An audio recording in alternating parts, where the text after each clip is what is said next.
Hello everybody, I am Chad Berry and we're coming to you from the Loyal Jones Appalachian Center at Berea College, and this is Head of the Holler.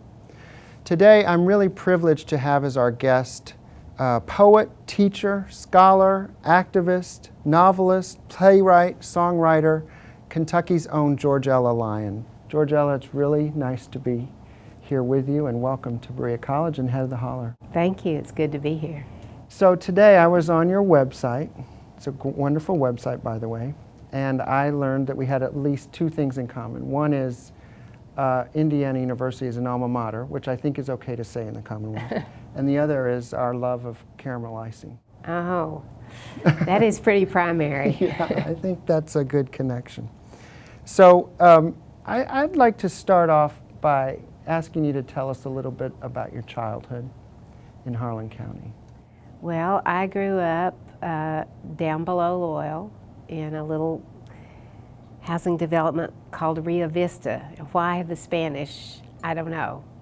But we did get a very good view of the river when it came in the front door in 1977. So that little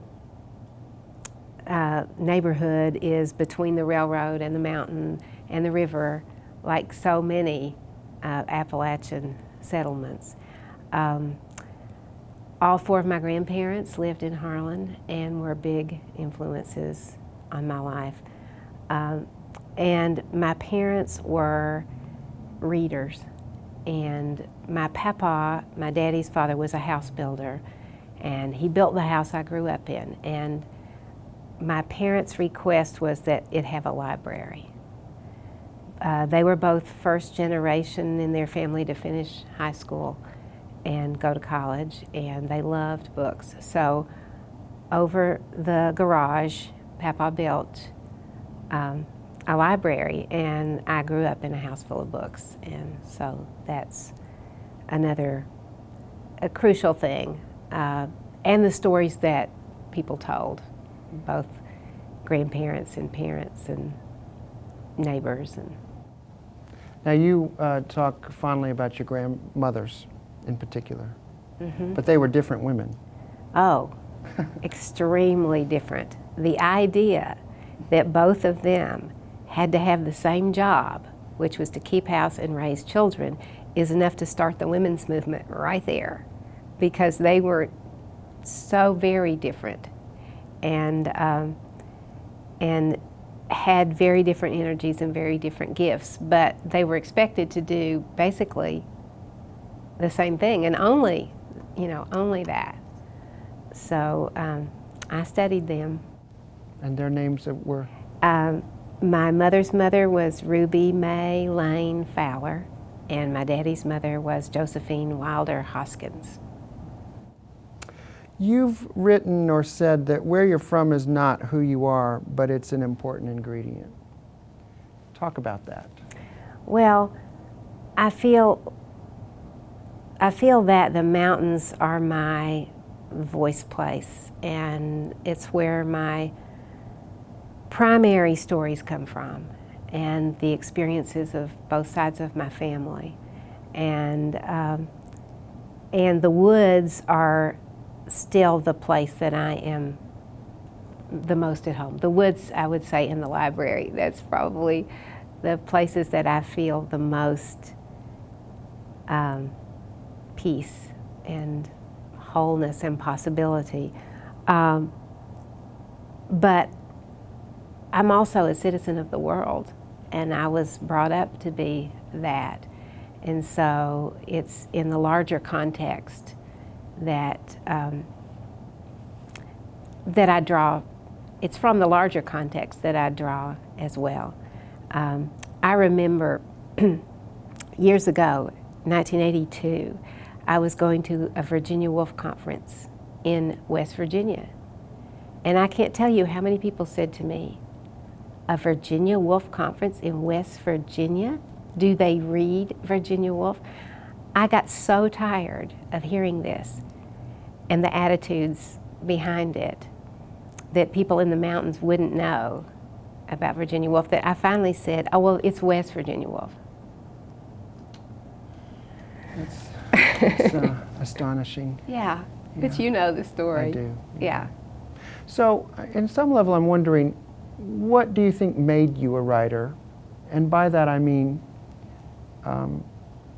had you been born and raised in an urban town in New Jersey, or maybe another rural place in West Africa, do you think you would have been a writer? Or what were the constellation of things, do you think, that made you a writer? Or were you born a writer? You know, I don't think I can, I don't know how you can separate. It's like we can lift the state borders off that map, but we can't lift those mountains off that map, those rivers off that map. They are, well, God help us, we are lifting the mountains off that map. So see, you just can't say things like you used to be able to. But to separate myself and say, you know, what is me intrinsically and what is me from the nurture and place where I grew up, it's, you know, I don't know. I can't imagine stories and songs not having been crucial to me wherever I was. But the direction I would have gone with that, I don't know. The place made you the writer you've become. I think so, yeah. And the family, and the, you know, the good and the bad, the warp and the woof, the struggles and the treasures. They're all woven into it. Yeah, it's a nature-nurture question, but it's also the discovery of being a writer, I think, of letting your voice come out. You, I think, write and speak eloquently about voice and its power and place. Well, I've been focused particularly on that issue because of growing up in the mountains in the 60s, where the focus was so much on us as culturally as well as economically deprived. And so I can remember people saying, now when you get to Lexington or wherever, just don't open your mouth or they'll know where you're from. And so when I went to college, of course when I went to college I wanted to be a folk singer, but as I turned more and more toward writing poetry, I was really trying to write in a cultured voice, a voice which was different from me because I was following the models I had, white males primarily. My joke is I majored in men's studies, and I should say white men's studies. But it was a long way around to understand that the voice that I grew up with, the voices in my head, the voices in my heart were my voices, and there were poems and stories and the wellspring of my work could be there. And it took finding an Indiana writer named Michael Allen and my teacher Ruth Stone, both at IU. Michael showed me you can write from where you're from, and Ruth showed me you can write as a woman. And so I was home. Powerful. Yeah. You know, as you describe your models, I sometimes meet quite a lot of students here from the mountains who've been told that the sooner they lose their Appalachianness, the better. And I think they've been told that implicitly by media outside. It often comes from outside the mountains, but they've been told it often explicitly by teachers and others in the mountains. So I'm wondering, as you were growing up and coming of age and discovering maybe your voice, did people tell you that, to lose that accent when you go to Lexington, or did they say, don't you hold on to that, or was it both? Well, my situation was complicated because one of my grandmothers was from the Deep South. And so, though all her children were born in East Tennessee and Eastern Kentucky, she didn't want them to be mountaineers. She married a mountaineer and she had 7 mountain children, but she was still in, in Mississippi and Louisiana, and she was a Southern lady. So there was a real tension in those two sides of the family. And then when my brother went off to Yale, when I was in the 6th grade, and how he did that, I don't know, because he went from Harlan High School to Yale University and skipped quite a few things that most people who go there have. And but when he came back, he gave me some talking lessons because he had been made fun of, and I can remember that. But I also remember writing down things that my other grandmother said that I thought were so wonderful. Like I feel like a stewed witch. I mean, it doesn't get better than that. And so I was collecting this really powerful language, but not realizing the connection between that and what I wanted to write. My grandmother had some classic salty, Oh, I bet. in the kitchen kind of phrases that I really hold on to.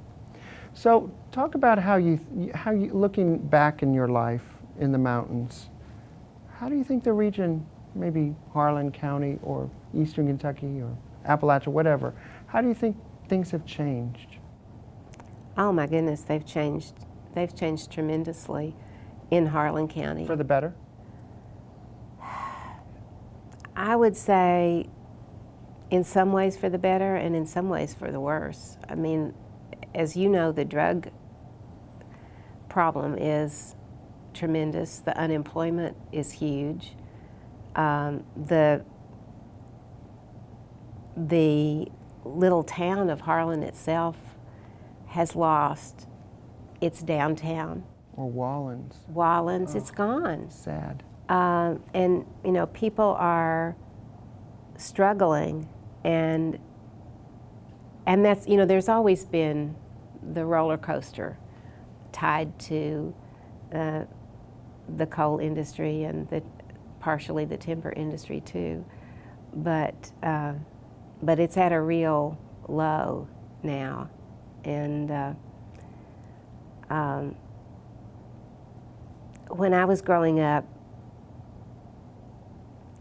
certainly the paradox of really wealthy people and really poor people and not much middle was there, and I felt that really strongly. Yeah, but it's even more polarized, as I mean, that's true in the whole country, but it's more extreme in the mountains, and the consolidation of the schools, which has only gotten bigger, and we have a huge new Harlan County High School,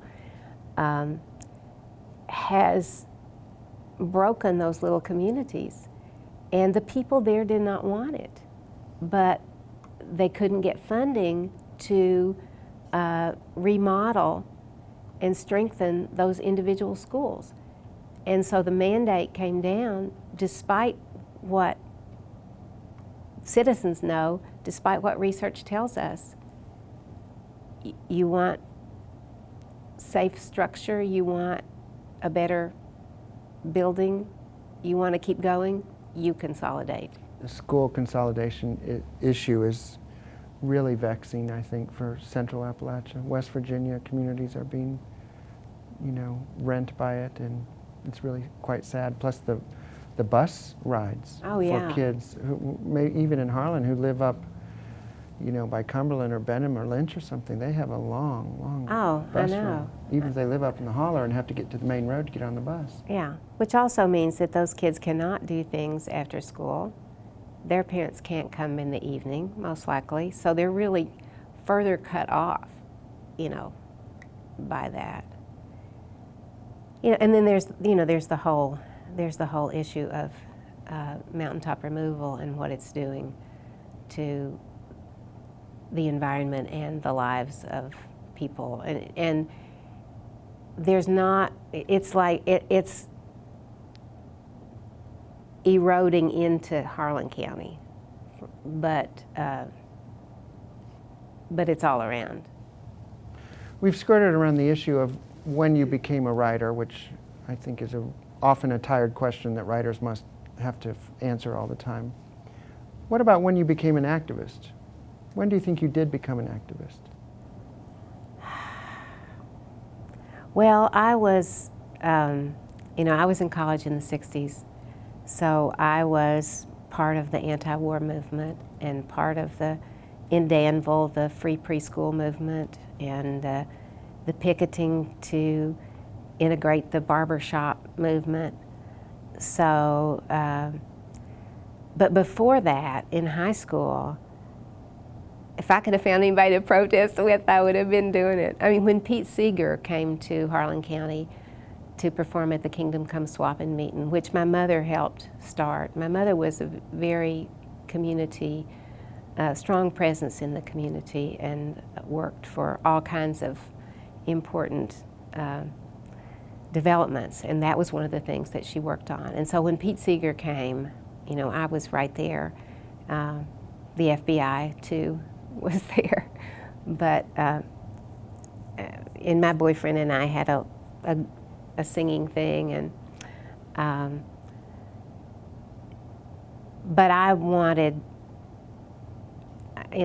to make a difference, and I loved the music and the people who made that music, who tried to make a difference. And so I would say I felt the call in high school. And I remember being taken by my aunt in Ohio to a Christian camp, and this would have been probably 1962. And when we got there and they found out the camp was integrated, they almost didn't let us stay. They finally did.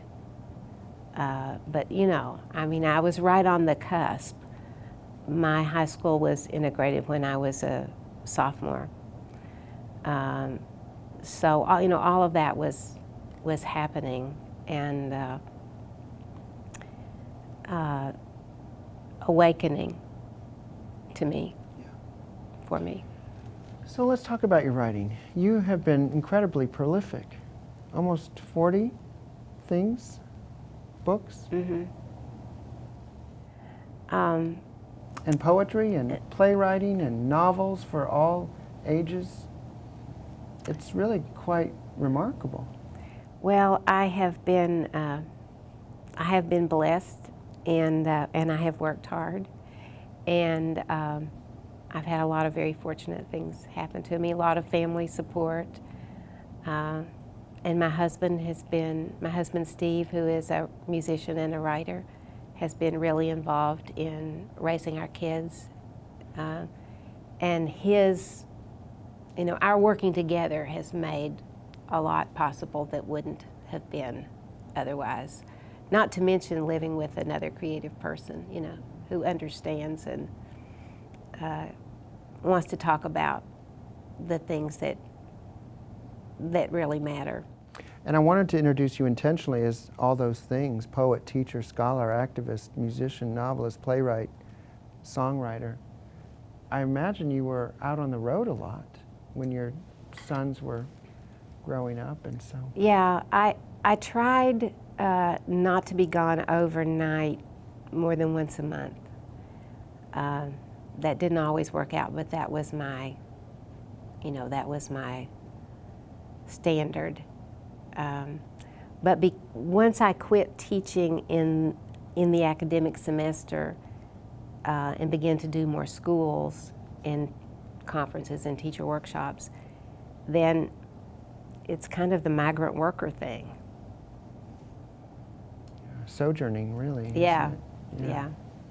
And you're, I should mention that You're the featured author in the summer 2010 Appalachian Heritage, which is beautiful.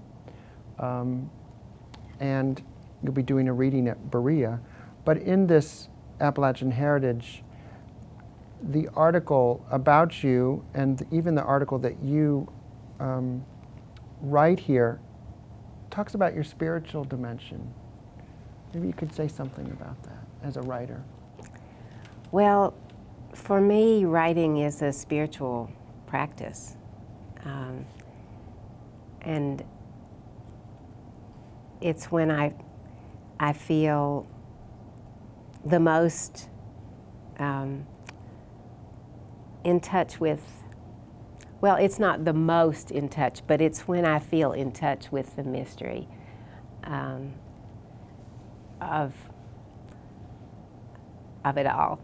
And that's one reason that I'm devoted to it. And it's a way of experiencing that mystery and also expressing that mystery.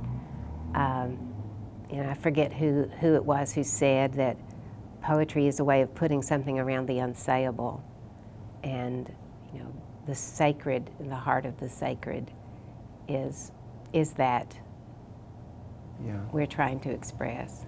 You're really quite mentoring and nurturing to other writers, I think.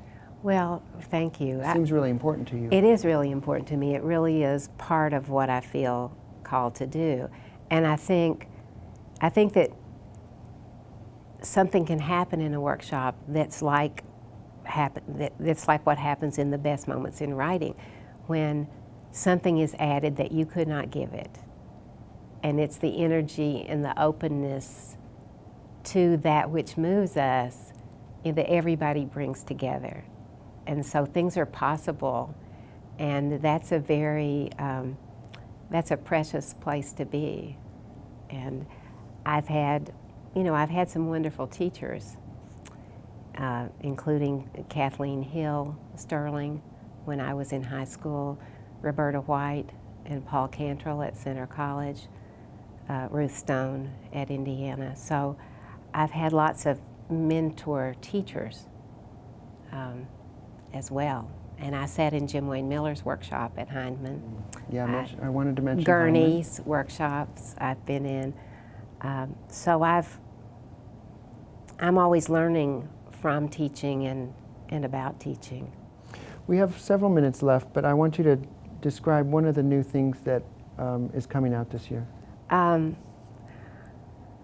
have a book of poetry that's just out called Back, and I'm going to read some from that tonight. It's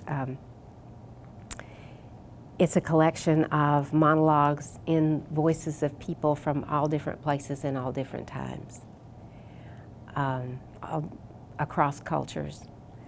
I have a picture book that just came out called The Pirate of Kindergarten, which is about a little girl, also known as me, who had double vision, except mine wasn't discovered till 5th grade. So my story's a little bit different. I have just finished editing a book of poetry by Kentucky poet Lee Howard from Clay County, who was a friend and also a teacher to me, and it's called Harvest of Fire. And you sent me a poem several months ago that was just beautiful. Laying dead men in their graves. Yes, I think I sent you after the disaster right. at Big Bear Branch. Such a powerful. She was an incredible voice, and gone too soon. Yeah. But this book, published by Kate Larkin at Moats Books, will help keep her voice in our conversation. Well, it certainly needs to stay there, because that was such a powerful poem that you sent me. There's more where that came from. Could you read us a Sure. poem from Appalachian Heritage? Sure. We have about a minute left. Okay. I have to see what's in here.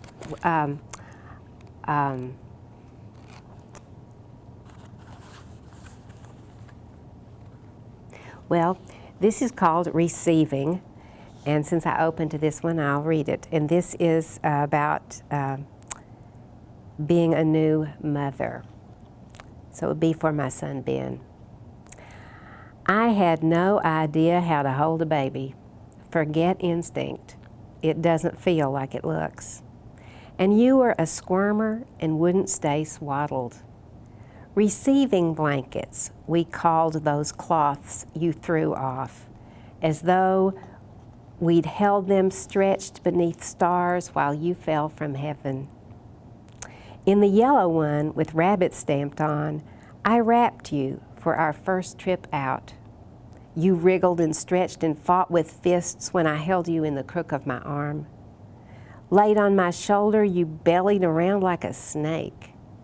It was September, hot, hot, and you smothered in a drawstring gown and that blanket. I didn't have a grip, that much was clear, and you were on your journey in search of something firmer or freer. I still do not know which. Wow. Thank you, George Ella. It's really been a pleasure to have you here today on Head of the Holler. You're so welcome. And thank you all for joining us today.